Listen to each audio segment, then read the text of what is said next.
Good morning, good afternoon, good evening, everyone, depending on where you hail from today. I'm just to get my screen shared so that everyone can see the presentation. Hopefully that's coming through from you all, for you all. Looks like it's okay on my side. So with that, we'll get going. Thank you for joining the session today. We'll be talking about the end of third-party cookies and what comes next, specifically when thinking about it from a marketing or marketeer's perspective. Just very quickly to introduce myself. My name's Zachary Faruque. I've got quite an eclectic background, everything from ballet to web development to customer experience. And here at OneTrust, I lead a number of our products, the universal consent, preference management, and our first-party data capture solutions as well. I'm a certified information privacy professional for Europe, as well as a certified information privacy manager. So we'll have a quick look at the agenda, a couple of slides just on OneTrust and our industry expertise. But from there, we'll look at the shifts that we're seeing in the marketplace and that changing landscape. We'll then do a deep dive on the cookie context and how this is impacted. And then we'll look at what's next. What are the solutions that you can start looking at today to address this challenge of the deprecation of third-party cookies. We'll try and take about 30 to 40 minutes as we go through, and then hopefully we'll have time for 5-10 minutes of Q&A at the end. So please do put your questions in the Q&A box in the chat or in the chat, and I will look at those once we get to the end of the presentation. Okay, so very quickly, just on industry expertise, who are OneTrust? OneTrust was founded about 5 years ago.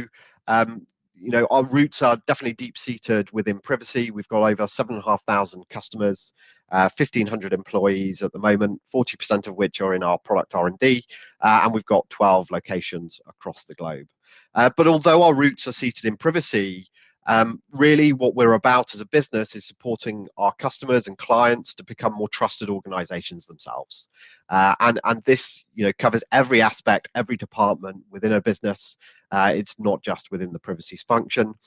Specifically for me, I sit in the preference choice offering, which works directly with marketers in our clients' businesses to support them with building that trust with their customers. One very quick vanity slide as well, if I may, and we were very proud to be awarded the highest designation of Strong Positive across all categories from KuppingerCole's Leadership Compass on privacy and consent management.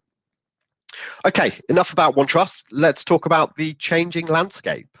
I think it's certainly no secret that consumer expectations have changed and continue to change. And there's a number of different things that are driving this, right? It's not just one thing.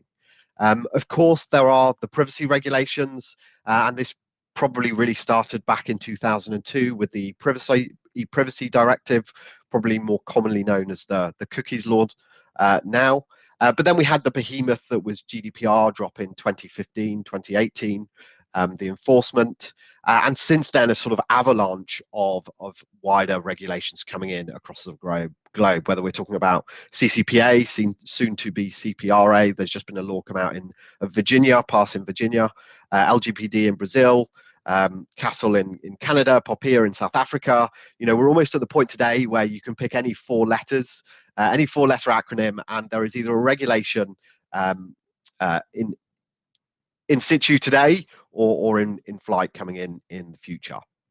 As well as those privacy regulations, there are also wider frameworks as well. If we think about things like the IAB's TCF, I'm sure many of you, if you are have worked in the publishing industry or are publishers yourselves today, will know all about the transparency and consent framework from the IAB. So there's lots of frameworks as well that go alongside those privacy regulations. But what we're seeing now is that big technology specifically are driving far beyond where these regulations are. If we look at the iOS changes, it's a hot topic at the moment, and those changes to the access of the identifier for advertisers, or the IDFA, the consent pop-up that's now there, the changes to the nutrition labels for privacy in the App Store, But as well as that, and obviously the hot topic of what we'll be talking about today is the deprecation of third-party cookies. And Firefox, Safari have both not deprecated the technology, but are blocking third-party cookies by default in their browsers. But Chrome, which has by far the largest market share, has said that they are going to entirely deprecate the technology by next year. So it is a very short countdown that we find ourselves in today. But all of this has ultimately driven a lot more media coverage as well. And that media coverage isn't just because of fines being handed down by the supervisory authorities, CNIL on Google, or data breaches that are happening with British Airways or Experian, Equifax, shall I say, but also Hollywood. I don't know if anyone on this call, on this presentation, has seen The Social Dilemma on Netflix. Highly recommend it if you haven't seen it. But of course, all of this is driving to us as consumers becoming more and more aware of our digital footprint, our own data, and how that data is being used, sometimes without our knowledge. So this shift in consumer expectations brings with it obviously a lot of risks, but also opportunity. And really, we tend to see these boiled down into 5 key risks and opportunities. There is, of course, that regulatory risk.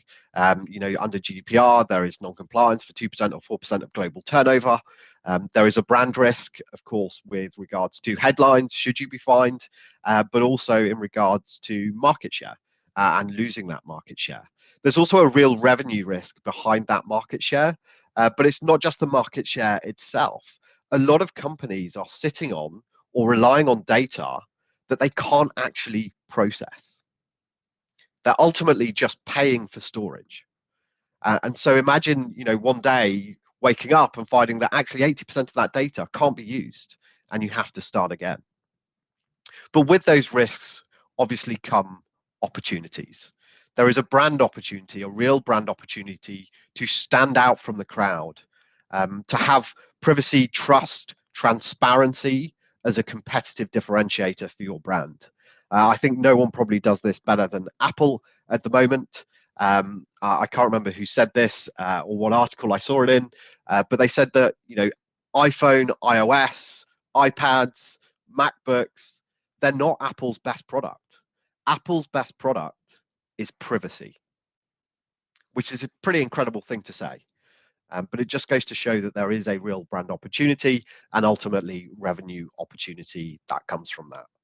And that's not just because of market share. There is a revenue opportunity in around things like conversion. So if we think about email marketing, rather than just having an overarching consent for email marketing that we all know we need right now under GDPR, providing personalization and choice options to our customers means that people are going to opt down instead of opting out. They're going to choose the communications that they're interested in. They're customers of ours for a reason. It's not that they don't want to hear about us. So if they're choosing to opt out of communications, it means we're getting something wrong. And so by giving them the opportunity, instead of having a scattergun approach, we can have very targeted campaigns and segmentation. And all of that driven by information directly coming from our customers themselves.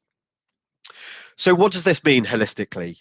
I think if we look back, 20, 30 years ago, really as consumers, what we cared about was bang for our buck. And so at the board level, we would hear things like, stack them high, sell them cheap. And then as we came into the sort of late 90s, 2000s, customer experience, engagement, the rise of NPS and customer effort scores all came into play. Amazon, a great example of this, being able to sit at home on the sofa in the morning, order something from your phone and have that arrive that very same evening. Never having to leave your house, never needing to even have a shower if you don't want to. All of that is about experience and engagement. What we're seeing going into the 2020s, though, is that trust and transparency are coming on top of these and becoming ever more present. That doesn't mean quality, price, engagement, experience aren't all still very relevant, but trust and transparency is the key differentiator for us as brands now. Great stat here by Edelman. 70% of consumers say trusting a brand is more important today than in the past. And I'll be surprised if anyone on this call would disagree with that only increasing in the future. To give you a great example of this trust and transparency piece, sometimes it is just as simple as having a vision or some guiding principles. I did a webinar, I moderated a webinar with Annika Sponselli, who's Deloitte's global privacy leader, and Harry Decker, who is the media director at Unilever. And Harry Decker said something extremely poignant that's really stuck with me. He said he's got two guiding principles for his teams when they're making any kind of marketing decisions, especially when it comes to data and strategy around that. The first question is, would I do this with my mother's data? And the second question, how would I explain this to the 9 o'clock news? I thought really simple guiding principles that we can all use to improve the privacy and trust situation that we see today in challenge that we see today in the digital ecosystem. So this doesn't mean that data isn't as important as it was yesterday or before we were in this era of trust and privacy. The reality is it's probably even more important. But it's about thinking about the data that we hold, how we are capturing that data, and it's about building meaningful relationships with our customers and dropping the idea of hashtag creepy marketing, which is something that we've probably all found ourselves in over the last 5 or 10 years. It's taking a customer-centric and transparent approach, and in order to do that, we need to combine the efforts of privacy and marketing together to build out these transparent user experiences for our customers. Most importantly, we don't want to wake up one day and find that all of the data we have, we either don't have a lawful basis for processing it, or we lose access to it entirely because it's third-party run. And again, a great stat here, this time from Deloitte, 79% of us agree that we are willing to share our data if there is a clear benefit to us. Again, I don't think any of us would disagree with that. Okay, so let's look specifically at the cookie context. We'll start very simply with what is a cookie. Cookie is ultimately just a small text file that gets stored on an individual's browser, and we can store as developers, as websites, we can store information within that cookie. And most importantly, that cookie can persist. So if someone leaves our website and they come back, we have access to that information. And cookies do some really useful things. They will do things like remember login sessions. So someone doesn't have to log in every time they come back to our website. We can store that information for 30 days or 3 months, however long we want to, and improve the customer experience by not having to have them go through authentication or authorization every time. And when we think about the different types of cookies, the cookie categories, as they're quite often called, I'm sure everyone is probably very familiar with these, but some of the common ones: functionality cookies, tracking, targeting cookies, performance cookies, strictly necessary cookies. But there's also a matrix categorization, and this is really where the big shift is coming. And that categorization is between what is a first-party cookie and what is a third-party cookie.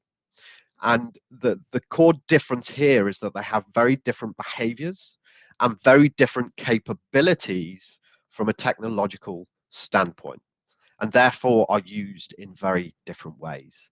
And it is the third-party cookie, not cookies as a whole. So you will still need your cookie banner when third-party cookies get deprecated, because first-party cookies will still be there. But it's the third-party cookies specifically that are being deprecated. And so I just want to try and walk you through what is a third-party cookie and what's the difference between that and a first-party cookie, and therefore how is it being used and why is it being deprecated. So let's imagine I visit website A, and maybe this is a car maker, or a Hyundai or Mercedes, and I visit that website. That website can, of course, drop a first-party cookie. And when you drop a cookie, you tie it to a domain. So it would be tied as a first-party cookie directly to that domain that I'm on. So it would be that website a.com or Hyundai.com. However, if website A is using a third-party resource, and commonly this could be someone in the ad tech ecosystem, so we'll call it adserver.com, that adserver.com can drop the third-party cookie. And most importantly, the difference with this is that that cookie is tied to a domain that is a third party. It is tied to adserver.com. But it means the script that's on adserver.com has access to that cookie on website A. Now let's imagine I visit website B. So I've left website A, I've got the first party cookie, and I've got this third party cookie aligned to adserver.com on my browser. Now, if website B also has adserver.com, their code on their website, adserver.com has access to that very same cookie. So if on website A, adserver.com has put inside that cookie, this is Zach as my identifier, when I go to website B, adserver.com knows this is Zach because it's the very same cookie that has tracked across those different websites. Now, predominantly the information inside a cookie is generally just some form of unique ID or unique identifier, and it'll be a random string, a randomly generated string of numbers that's tied to me as an individual, rather than it being, this is Zach. But that script can then capture lots of other information from those websites that it's on, the pages that I visit, the content that I see on those pages, whether I make purchases, do I drop out of a basket, demographic information that maybe I'm filling in a form and it's capturing that information directly from that. And all of that information is being stored in adserver.com, but tracked against that identifier, that third-party cookie. And so that is why third-party cookies are being deprecated, because ultimately it is the only way to protect the privacy of consumers on the internet and prevent this form of tracking across websites. Because that first-party cookie that is tied to website A.com cannot be seen on website B.com. So that's the core difference there. So what's next? I mentioned, and I used the example of an ad server there, and in some respects I used it very specifically because ultimately the ad tech ecosystem is the one that is affected the most by the deprecation of third-party cookies. But everyone is part of that ad tech ecosystem, if not one of the major or orchestration players. If you're a publisher, you rely on it for your revenues, your CPMs. Your revenue model relies on you being able to provide adverts to your consumers. And you're going to get a higher CPM or higher revenue if that ad is personalized. But that personalization requires that third-party cookie tracking and the build-up of this profile of this individual in this third party. But as advertisers, as brands, we also want to advertise to consumers. And when we think about retargeting, we want to target people that have dropped out of their basket on the next website they go to when they go to website B. So we are ultimately all affected by this. And when we think about what's next from a technology perspective, the reality is we don't know. We don't have the answer yet. At W3C have a number of proposals that are being looked at. Google have put forward Flock, where they're looking at cohorts rather than individuals. But there's no guaranteed solution or one solution that we know is coming in place next. And so what I want you to think about, and this is a fantastic cartoon from the Marketoonists here, a brilliant shout out to them. For any of you that haven't been on the marketoonist.com before, I highly recommend going on there and checking their latest cartoons, some really insightful pieces. But ultimately what this is, from a next step perspective, is an opportunity for marketers to right the ship. Because as marketers, generally we are the ones that have exacerbated this problem. And that is because we've seen people in the digital ecosystem as numbers and not digital consumers. And not to be too belligerent about this, but it's no different to trolls. One of the biggest challenges with trolls on the internet and social media is that they don't see a human being on the other side of the computer screen. They wouldn't say the same things in real life to an actual person. They're doing it because they don't see that person in the digital ecosystem. And we've done the same thing as marketers. We're seeing people as numbers, not as people. And technology has run away with us. We've taken the path of least resistance, and we've not considered that human experience. And doing this has led us to regulations. The Privacy Directive, probably within the next 2 years, likely to be a regulation as well. That now means the first interaction our customers have with our brands is probably in the digital ecosystem, certainly within the COVID era. And what is the first thing that they see when they come to our website? They see a legal notice. Before you can enter, before you can engage with my brand, please talk to my lawyer. That's a horrific customer experience. We wouldn't dream of doing that in real life, having a lawyer outside our brick and mortar stores and getting people to sign a disclaimer or waiver before they come through the store. And it's the exact same thing. In real life, the tracking, the retargeting, the creepy marketing, we just wouldn't do it. We wouldn't stalk someone when they leave our store to find out where they go and where they have their lunch, and then ultimately where they live, so that we can send them advertisements in the post because we now have their address. And so there's a real opportunity for us here to make a big difference and start thinking about consumers in the digital ecosystem as humans and build those relationships in the same way that we would want to in real life. Lovely quote here from Adweek in regards to first-party data. Data that comes from customers themselves is almost by definition the most valuable tool you have. You don't need to pay third parties for this information. You can collect it directly from consumers. And as we saw in the stat from Deloitte earlier, consumers are willing, we're all willing to provide that information if we understand the reason for that, and it's mutually beneficial. And so, of course, all of this is alluding to first-party data capture. 88% of marketers say collecting first-party data is a priority in 2021. And that's because it's the only real solution to third-party cookies, not from a technology perspective, but from a moral and trust and transparency, brand engagement, customer engagement perspective. It is the only way to go.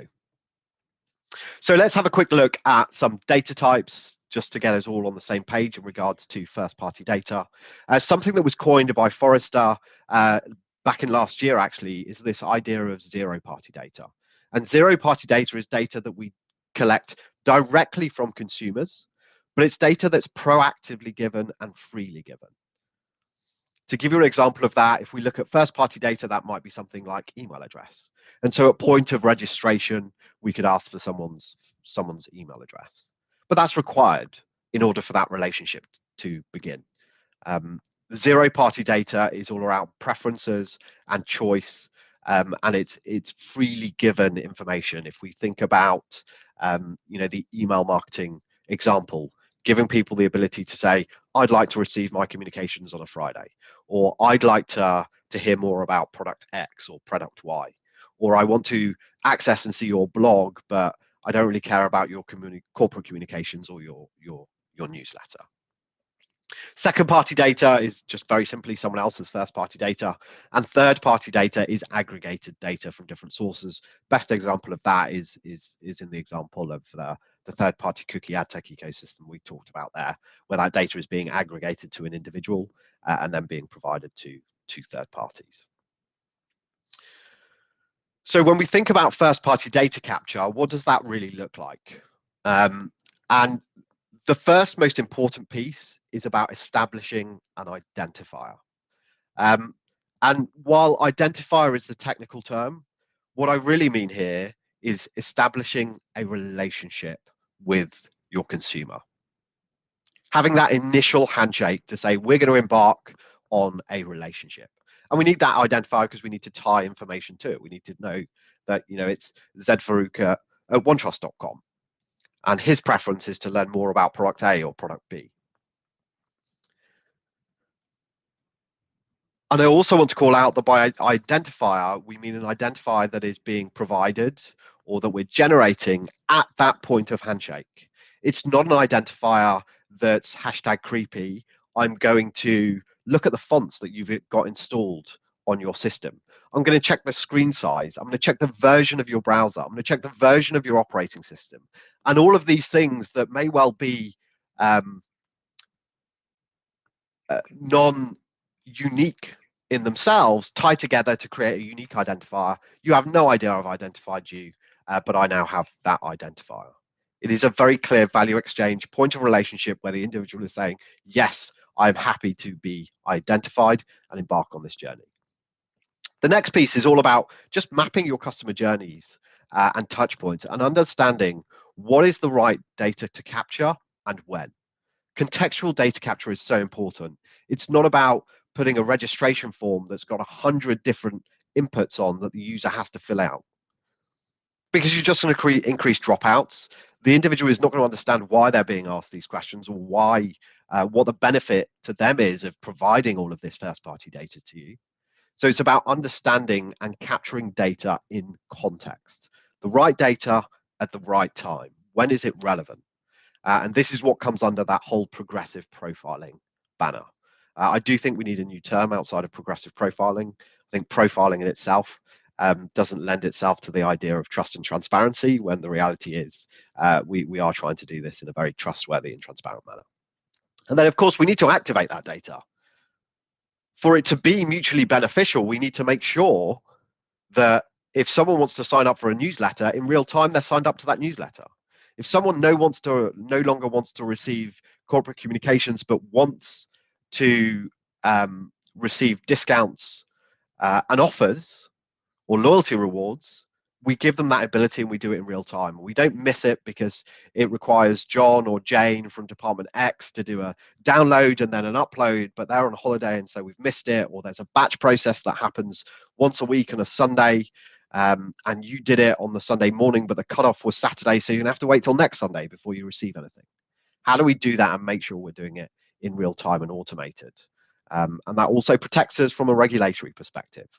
We're not going to wake up the next day and find out that we send out a whole bunch of marketing communications to individuals that have removed consent for that.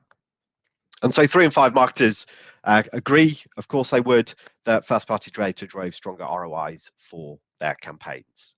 And I want to take a pause here and give you a scenario very close to my heart, something that I encountered a few months ago that I think very well explains this idea of how do you establish and identify when is the right time, why is it important, and then what information can you capture. So about 3-4 months ago, it was just before Christmas actually, I decided that I wanted to propose to my other half. Now, in a non-COVID era, what I would have done was say I'm going off to the gym for a couple of hours, and instead of going off to the gym, I would have gone to the nearest jewelers and started looking at rings and trying to pick out a style that I liked and finding the right thing. But in the COVID times, I wasn't able to do that. My only choice was to go online. Now, of course, I've got a background in development. I understand the ad tech industry fairly well. I was very, very concerned because we lived together. As soon as our engagement rings, visiting brands' websites, jewelers' websites, I was worried that she was going to come home at the end of the day after work and get spammed with engagement ring ads. And so all of these brands that want me as a consumer are not wanting me or preventing me from even coming on their websites, because I'm scared that one of the biggest moments in my life and my partner's life, spoiler alert, she did say yes. If she'd have said no, I'd probably be too hurt to tell this story. But I don't want to visit the very brands and the very websites that I need to, because I'm so scared about this trust and transparency piece. Anyway, I did all the usual stuff. I would, go incognito. I even used a VPN, but then I also very specifically would go through every cookie banner, and not just every cookie banner, every cookie that site was dropping, to understand if there was any retargeting going on. But that's a really poor experience. Not a single brand had taken that opportunity. Rather than throwing that cookie banner up first, why not ask me the question, are you looking for an engagement ring? Are you looking for a birthday surprise? It doesn't have to be an engagement ring in this scenario. Any kind of surprise works. And if I say yes, then they just let me know, we're going to drop no cookies, we're going to do no tracking, your secret is safe with us. But what we would like to do is send you our latest offers or discounts, or provide your email address and we'll give you 20% off. Because as a consumer, what I do still want is, if I drop out of the basket, a couple of days later, or on the, a couple of websites later, to get a 20% off offer. And I recognize I'm not going to get that through the retargeting because I've removed the cookies that allow that to happen. So if they'd have asked for my email address, I'd have been more than happy to provide that email address and embark on that relationship. And then that can put me into a nurture campaign, because what happens after you buy an engagement ring, all things being well, if you get the answer you're looking for, you're going to need a wedding ring. And once that relationship has started, you're going to work with that brand more and more when birthdays come up or anniversaries. And so it was such a shame to see that no one took that opportunity to really think about me as a consumer, as a human, and how I would be treated if I walked into a jeweler's. And instead, I had to deal with a lawyer, and I had to jump through a lot of hoops to ensure that the surprise wasn't ruined. So obviously a story very close to my heart, but I think it gives you a really clear example of why this is so important, and the difference that it can make when you put the effort into understanding who your consumers are and actually embarking on those relationships with them. Now, in regards to the deprecation of third-party cookies and moving away from third-party data, I think it's also important to call out that the innovators are already there. They are doing this today. The New York Times has phased out all third-party cookies, phased out all third-party data. And it's important to understand that the New York Times, their revenue model, certainly within the digital ecosystem, is reliant on those adverts and being able to provide personalized adverts. But the New York Times is now collecting its own first-party data, doing the audience segmentation, then of course with consent, still providing that to the ad tech ecosystem and providing personalized adverts. So the other thing that I think is important to think about is that, yes, there is safety in numbers. But as companies, as the innovators start building these direct relationships and providing customers and consumers with real choice and mutual value exchange, being behind the curve becomes a bigger and bigger risk. That is something we need to be addressing today, because if not, we're going to fall behind and it's going to be much harder to catch up with the leaders. So if you'd like to learn more about what we've talked about today, loads of great resources online. You can go to dataguidance.com, one of the OneTrust products. It's entirely free to use. You can sign up for a free account, and that will give you all of the latest updates from a compliance and regulatory perspective on this. We've got loads of resources on the OneTrustPreferenceChoice.com site. There's a what comes after third-party cookies guide. There's an ebook on first-party data capture as well. The IAB Europe is also a fantastic resource. Of course, IAB Europe is the creators of the transparency and consent framework. So lots of fantastic information there in and around the ad tech ecosystem and what the deprecation of third-party cookies means. So with that, we will move to questions. I will also just shout out as we go through these questions, we do have a booth at the event today, so please do feel free to visit the booth. It will be manned by the preference choice team throughout the day, so feel free to ask questions, and also feel free to get in touch with me if you'd like to take this conversation further, or if you've got questions that we don't have a chance to get to in this Q&A section. My email is on the screen there as well. Okay, if you just give me a second so I can jump back through to the webinar tool.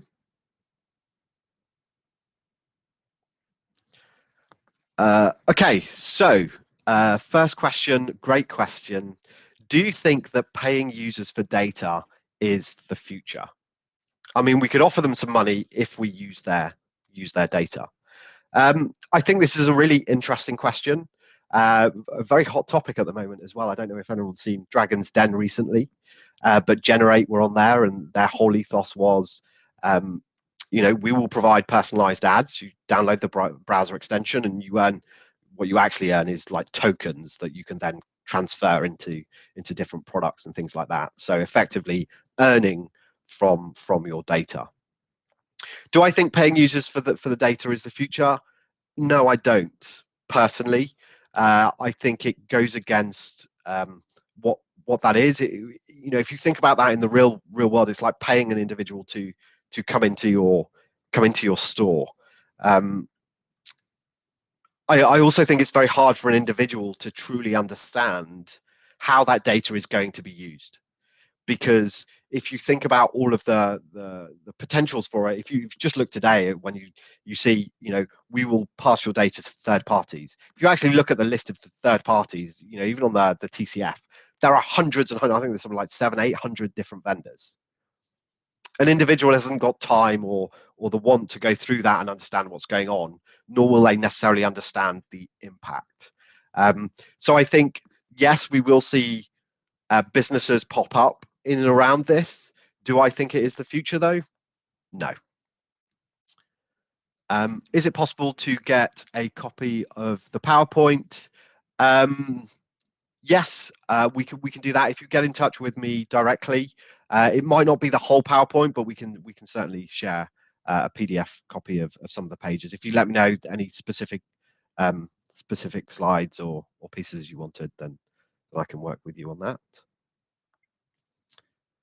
That's all the questions at the moment. Let me just check the chat as well.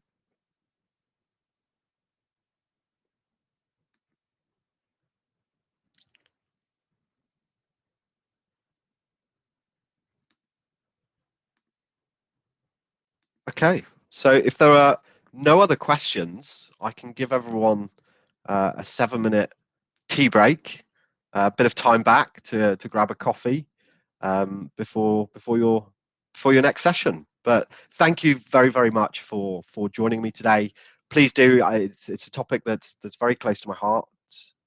Oh, hang on, one more question coming in.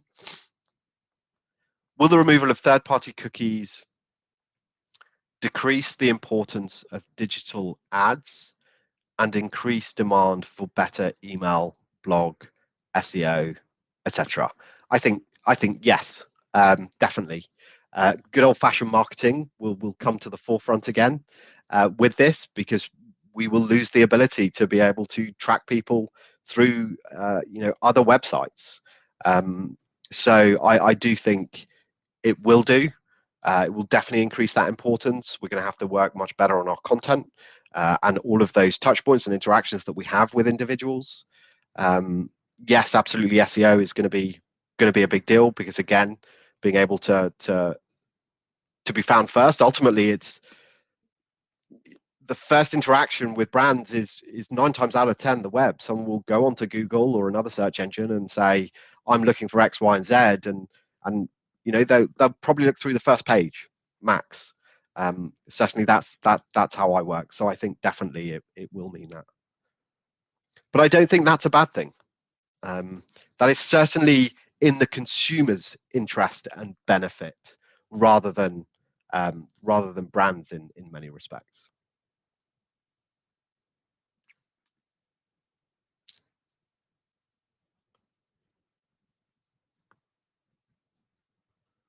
Okay, that's all the questions. So with that, I will let everyone enjoy the rest of their days.